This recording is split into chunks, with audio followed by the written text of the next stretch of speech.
Hello दोस्तों, मैं निखिल सैनी स्वागत करता हूं आपका। तो चलिए आज के बिजनेस न्यूज़ स्टार्ट करते हैं। दोस्तों पहली न्यूज़ है यहाँ पर 127 साल पुराने गोदरेज ग्रुप के बिजनेस का स्प्लिट होने वाला है। कुछ टाइम से गोदरेज फैमिली में चीज़ें सही नहीं चल रही थी और एंड में इन्होंने डिसाइड किया कि इनका जो बिजनेस है उसको स्प्लिट कर लिया जाए दो बराबर पार्ट्स में। पहला जो पार्ट है वो दोनों भाई आदि गोदरेज और उनके ब्रदर नादिर के पास में रहेगा और जो दूसरा पार्ट है वो कजन्स जमशेद गोदरेज और स्मिता गोदरेज को दिया जाएगा। नेक्स्ट न्यूज़ है दोस्तों, अमेजन की फर्स्ट क्वार्टर में क्लाउड की सेल्स एआई की डिमांड के कारण बढ़ती हुई दिखाई दी है। बताना चाहूँगा जो फर्स्ट क्वार्टर में इनका ऑपरेटिंग प्रॉफिट था वो $15.3 बिलियन था और यहाँ पर इनकी रेवेन्यू भी 13% बढ़ती हुई दिखाई दी है, जो कि $143 बिलियन रही फर्स्ट क्वार्टर में, जो कि 31 मार्च को एंड हुआ था। और अगर दोस्तों अमेजन वेब सर्विसेज की सेल्स की बात करें तो ये $25 बिलियन थी, जो कि पिछले साल के मुकाबले 17% ज़्यादा है। नेक्स्ट दोस्तों, कमर्शियल सिलेंडर्स यूज़ करने वालों के लिए एक अच्छी खबर है। इसके दाम 19 रुपए तक कम हो गए हैं। 1 मई से ये जो नई रेट है वो लागू होगी। नेक्स्ट न्यूज़ है दोस्तों, बिनेंस के फाउंडर चैनपेंग जाओ दुनिया के सबसे अमीर प्रिजनर बन गए हैं, क्योंकि यूएस के एक कोर्ट ने उन्हें एंटी मनी लॉन्ड्रिंग केस में दोषी पाए जाने के कारण 4 महीने की जेल की सजा सुनाई है। दोस्तों बताना चाहूँगा इनकी जो नेटवर्थ है वो $33 बिलियन है। लास्ट ईयर इन्होंने बिनेंस कंपनी के CEO पद से इस्तीफा दे दिया था और इनके पास में अभी कंपनी का 90% स्टेक है। दोस्तों ले ऑफ की बात करें तो टेस्ला अपने लो और मिड लेवल के कर्मचारियों को कंपनी से निकाल ही रहा है, लेकिन अभी इन्होंने 2 टॉप लेवल के कर्मचारियों को कंपनी से ले ऑफ किया है। इससे पता चलता है कि कंपनी को कितना प्रेशर झेलना पड़ रहा है। अभी इनको जो अदर ई व्हीकल बनाने वाली कंपनीज हैं उनकी तरफ से भी कड़ी टक्कर मिल रही है और इसके अलावा भी बहुत सारी चीज़ें हैं और ये कंपनी जो है वो रीस्ट्रक्चरिंग के प्रोसेस से भी गुजर रही है, इसलिए भी ये ले ऑफ किए जा रहे हैं। दोस्तों फर्स्ट क्राई ने IPO ड्राफ्ट के पेपर रीसबमिट किए हैं। पहले जब इन्होंने सबमिट किया था तब सेबी की तरफ से कुछ ऑब्जेक्शन दिए गए थे। अब इन्होंने जो ड्राफ्ट के पेपर्स हैं वो वापस रीसबमिट किए हैं। देखते हैं अब इन्हें अप्रूवल मिलता है या नहीं। नेक्स्ट न्यूज़ है दोस्तों, यूएस ने अक्टूबर से लेकर अभी तक का जो भी MDH का एक्सपोर्ट था उसमें से 1/3 माल को रिजेक्ट कर दिया है। इससे पहले दोस्तों हांगकांग और सिंगापुर ने भी MDH और एवरेस्ट के माल को रिजेक्ट कर दिया था। उनके कुछ प्रोडक्ट थे जिसमें कि वहाँ की फूड एजेंसी ने कहा था कि इसमें पेस्टिसाइड्स मिले हैं जिनकी वजह से कैंसर हो सकता है। यूएस ने भी बोला है कि ये साल्मोनेला की वजह से इन्होंने ये जो माल है वो रिजेक्ट किया है।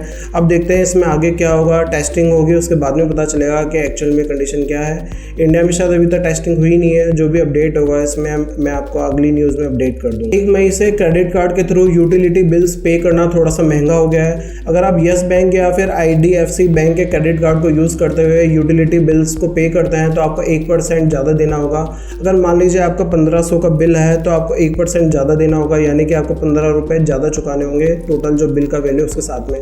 अदर जो टैक्सेस लगते हैं वो लगेंगे, लेकिन आपको इसके साथ में 1% ज़्यादा चुकाना पड़ेगा। नेक्स्ट न्यूज़ है दोस्तों, ग्रो प्लेटफॉर्म को RBI की तरफ से एज ए पेमेंट एग्रीगेटर काम करने के लिए अप्रूवल मिल गया है। नेक्स्ट, माइक्रोसॉफ्ट ने इंडोनेशिया के लिए $1.7 बिलियन का इन्वेस्टमेंट अनाउंस किया है। वहाँ पर ये लोग अपने क्लाउड और AI सर्विसेज को एक्सपेंड करना चाह रहे हैं, इसलिए ये इतनी बड़ी जो राशि है वो यहाँ पर स्पेंड की जा रही है। नेक्स्ट न्यूज़ दोस्तों, लोन देने वाले और लेने वाले दोनों के लिए इंपॉर्टेंट है। RBI ने ऐसे सभी मनी लेंडर्स को वार्न किया है कि वो जो लोन की सैंक्शन डेट है उससे इंटरेस्ट चार्ज नहीं कर सकते। जब लोन अमाउंट जो लेने वाला है उसके अकाउंट में आ जाए उस डेट से आपको लोन का जो इंटरेस्ट है वो चार्ज करना होगा। लेकिन क्या होता है, कई कंपनीज होती हैं वो जैसे लोन सैंक्शन हुआ उस डेट से ही इंटरेस्ट चार्ज करने लग जाती हैं। तो आपके साथ भी अगर ऐसा हो रहा है, किसी बैंक ने किया है या फिर किसी मनी लेंडर ने किया है, तो आप उससे बोलिए और IBI का जो भी नोटिफिकेशन है वो दिखाइए कि आप ऐसा नहीं कर सकते। RBI का ये रूल है, जब आपके अकाउंट में पैसा आ जाएगा उस दिन से ही इंटरेस्ट चार्ज किया जाएगा। नेक्स्ट न्यूज़ है दोस्तों, नोएडा के एक बंदा मैकडी और एक बेकरी से सामान खरीदकर खाने के बाद में बीमार पड़ गया। उस आदमी का क्लेम है कि इन दोनों जगह से सामान जो इसने खरीदा था वो खाने के बाद ये बीमार पड़ा। इसकी डिटेल वहाँ के अथॉरिटी से की, जो लोकल अथॉरिटीज़ होती हैं, गवर्नमेंट के जो भी अथॉरिटीज़ इसके लिए लाइबल होती हैं, उनसे इसने कंप्लेंट की। अब गवर्नमेंट की अथॉरिटीज़ इस पर एक्शन ले रही हैं, वहाँ से सैंपल लिए गए हैं। अब देखते हैं इसमें क्या रिजल्ट आते हैं। दोस्तों अभी रिसेंटली iPhone 16 की कुछ तस्वीरें लीक हुई हैं जिनसे पता चला है कि जो कैमरे का सेटअप है वो डायगोनल की जगह पे वर्टिकल होगा। नेक्स्ट दोस्तों इसमें जो साइज़ होगा वो प्रीवियस वर्जन के कंपेयर में थोड़ा सा बड़ा होगा। इसमें जो 2 वर्जन आते हैं, प्रो मैक्स और प्रो, इनके जो साइजेज़ हैं वो थोड़े से बड़े होंगे प्रीवियस वर्जन से। नेक्स्ट दोस्तों एक बहुत बड़ा अपडेट है कि इसमें फ़िज़िकल बटन नहीं होगा। जी हाँ दोस्तों, अगर आपको फ़िज़िकल बटन की आदत है तो मैं बता दूँ कोई भी फ़िज़िकल बटन इसमें नहीं होगा। ऐसा प्रेडिक्शन किया जा रहा है इसके बाद में जब मोबाइल रिलीज़ होगा तभी सारी चीज़ें पुख्ता हो पाएंगे, और देखते हैं अभी इसमें और क्या नई चीज़ें आती हैं। नेक्स्ट न्यूज़ है दोस्तों, एप्पल अपनी एक सीक्रेट लैब एस्टेब्लिश कर रहा है ज्यूरिक में, और इसके लिए उन्होंने 36 गूगल एम्प्लॉयज़ को हायर किया है। वहाँ पर ये टेक्स्ट और विजुअल बेस्ड मॉडल पे वर्क करेंगे जो कि फ्यूचर में तहलका मचा देंगे। नेक्स्ट न्यूज़ है दोस्तों, गूगल ने 2 मिलियन ऐप्स को पॉलिसी वॉलेशन के कारण प्ले स्टोर से बैन कर दिया है। इसके अलावा दोस्तों 2.28 मिलियन ऐप्स को पब्लिश नहीं किया गया क्योंकि वो भी पॉलिसी वॉलेशन में इन्वॉल्व थी। इसके अलावा दोस्तों ऐसे ही 3,33,000 अकाउंट्स हैं जिन्हें कि बंद कर दिया गया है क्योंकि वो भी मैलिशियस प्रैक्टिसेस में इन्वॉल्व थे। दोस्तों गूगल प्ले स्टोर से एक और नया अपडेट है, अब आप गूगल प्ले स्टोर से 2 ऐप्स को एक साथ डाउनलोड कर पाएंगे। पहले ये होता था कि अगर आप एक ऐप को डाउनलोड कर रहे हो तो दूसरी ऐप वेटिंग में रहती थी, इंस्टॉल नहीं हो पाती थी।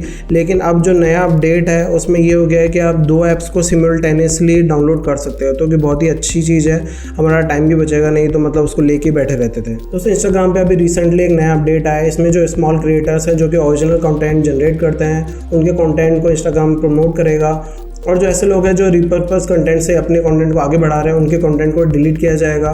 तो दोस्तों ये मेरी नज़र में बहुत अच्छा अपडेट है। जो स्मॉल क्रिएटर्स हैं और ओरिजिनल कंटेंट जनरेट करते हैं उनको मौका ही नहीं मिल पाता है। एक्सप्लोर में बस वही पेज आते हैं जिनके पेजेस बहुत ज़्यादा बड़े हैं और जो कंटेंट रिपर्पस करते हुए डालते जा रहे हैं और वो वायरल हो जाता है और बस वही दिखाई देता है। अब इस अपडेट के आ जाने से जो नए अकाउंट है उन्हें भी थोड़ा सा मोटिवेशन मिलेगा, क्योंकि कोई भी अपडेट आता है तो हमारी रीच कम हो जाती है, मतलब जो भी क्रिएटर्स हैं उनकी रीच कम हो जाती है, और जो बड़े क्रिएटर्स हैं वो थोड़ा सा इसमें फाइट बैक कर लेते हैं क्योंकि उनके पास में फॉलोइंग अच्छी होती है। तो एक बढ़िया ही चीज़ है दोस्तों। नेक्स्ट न्यूज़ है दोस्तों, गूगल का जो जेमिनी AI है वो एंड्रॉयड के ऑलमोस्ट सभी फ़ोन्स के लिए अवेलेबल करवा दिया गया है। वैसे तो इसकी जो स्पेसिफिकेशन है वो एंड्रॉयड 12 तक ही है, लेकिन जो एंड्रॉयड 10 और 11 वर्जन वाले हैं वो भी इसे यूज़ कर पा रहे हैं, तो जो कि एक अच्छी बात है। जब आप इसे एक बार इंस्टॉल कर लेते हैं, जो गूगल का जो असिस्टेंट है उसे ही रिप्लेस कर देता है, उसकी जगह पे जेमिनी AI काम करने लगता है। दोस्तों सोनी ने नया अपना पोर्टेबल AC लॉन्च कर दिया है जिसका नाम रियॉन पॉकेट 5 है। इसे यूज़ में लेने के लिए आपको अपनी शर्ट के पीछे इसे क्लिप करना होता है, उसके बाद में ये ऑपरेट करना चालू कर देता है। इसे आप अपने फ़ोन से भी कनेक्ट कर पाएंगे और कनेक्ट करने के बाद में आप हीटिंग और कूलिंग के लेवल सेट कर सकते हैं। इसे दोस्तों आप 7 घंटे तक डिफरेंट कूलिंग लेवल्स पर चला सकते हैं। और दोस्तों इसमें ऑटो स्टार्ट का भी फीचर है, अगर आप शर्ट पहन लेते हैं तो इसका इसे ऑन हो जाएगा, जैसे आप शर्ट उतारेंगे इसका इसे अपने आप ऑफ हो जाएगा। तो ये इसमें एक ऑटोमेशन दिया गया है जो कि बहुत ही अच्छी बात है। तो दोस्तों आज की खबरों में बस इतना ही। वीडियो अगर आपको अच्छा लगा हो तो इसे लाइक और शेयर कीजिएगा। वीडियो के बारे में आपको कुछ कहना है तो आप वीडियो के नीचे कमेंट सेक्शन में जाकर बता सकते हैं। मिलता है आपसे अगले वीडियो में। जय हिंद, जय भारत।